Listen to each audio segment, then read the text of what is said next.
All right, let's talk about the most revolutionary thing that isn't an app or a Taylor Swift album, the Industrial Revolution.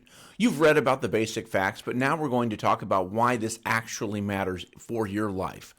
Here's the wild thing. In just about 100 years, humanity went from everyone's a farmer to everyone's crammed into cities working in factories. Imagine your whole way of life changing as fast as phone models update now.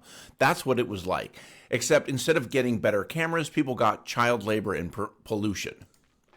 Now, now the text gives you the what, but let's look at the why. Why Britain? They weren't exactly the biggest or the richest country. Why them? People had been inventing things for thousands of years. And why did some places industrialize while others didn't? Spoiler alert, it wasn't just because some countries were better at building stuff. Turns out Britain hit the historical lottery. They had colonies for resources, not cool, but profitable, banks with cash to invest, and the stable politics. Imagine having rich parents, a great idea, and nobody to stop you. That was Britain in the 1750s. So now that we know why Britain won the industrial lottery, let's look at what they actually did with their winning ticket. Spoiler alert, it involves a lot of steam, cotton, and questionable choices. James Watt didn't just invent a better engine, he basically invented scalable power. Before this, if you wanted power, you needed wind, water, or a really buff horse. Now you could put power anywhere you had coal. It was like going from having to plug your phone in to having a wireless charging everywhere. Now, cotton is where things get dark. British factories needed cheap cotton. America had slaves to grow it. India's textile industry got destroyed to create a market. One invention connected 3 continents in the worst possible way. It's like the first global supply chain, but with extra extortion. The Bessemer process didn't just make steel cheaper, it made the modern world possible. Skyscrapers, railways, bridges, battleships, all because some guy figured out how to mass produce steel. It's like going from wood to Lego building blocks overnight. The telegraph was basically Victorian Twitter. Suddenly information could travel faster than a horse. Business, gossip, news, everything changed, though thankfully they couldn't send memes yet. Now that we've covered the wow, cool invention part, let's talk about the oh wait, that's horrible part. Because every major advancement comes with a price tag, and this is one was pretty steep. Some people got incredibly rich. Most people got incredibly not rich. Sound familiar? It's like the tech boom, but with more soot and fewer stock options. Cities grew so fast that they forgot minor details like sewers, clean water, or places for people to live that weren't literal death traps.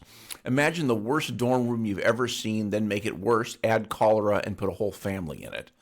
Kids working 12-hour days in factories, because apparently that was better for them than being idle. Next time you complain about homework, remember it beats being a 9-year-old coal miner.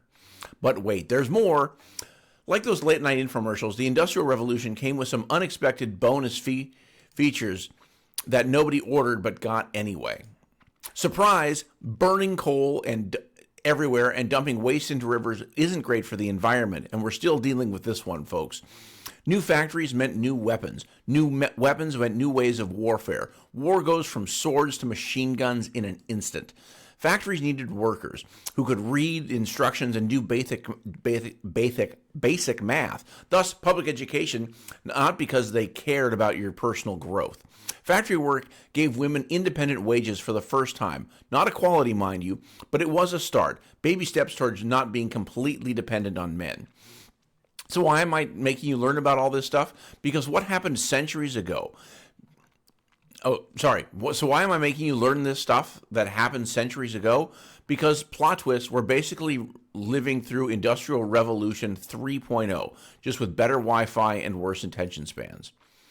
Worried AI will take your jobs? People felt the same about steam engines. History doesn't repeat, but it does tweet sarcastically about the same issues.